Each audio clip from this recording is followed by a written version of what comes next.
আজ বড় মার ডাকে সাড়া দিয়ে চলে গেলাম নৈহাটির বড় মায়ের কাছে। শুনেছি বড় মা না ডাকলে নাকি তার কাছে যাওয়া যায় না, তাই আজকে বড় মার ডাকে সাড়া দিয়ে চললাম বড় মায়ের উদ্দেশ্যে। অনেক ভোর রাতেই আমরা বাড়ি থেকে বেরিয়েছিলাম 4টে কোটির ট্রেন ধরবো বলে।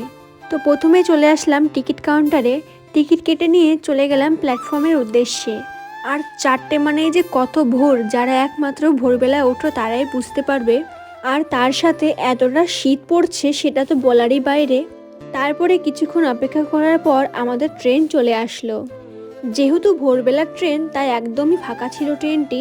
ট্রেনে ওঠার সময় ভাবছিলাম যে কি মজা হবে জানলার ধারে বসে বসে যাব, কিন্তু এই শীতকালে জানলার ধারে বসা মানে কোনো সাজার থেকে কিন্তু কম নয়। ট্রেনের হাওয়ায় এতটা ঠান্ডা লাগছে সেটা বলার বাইরে।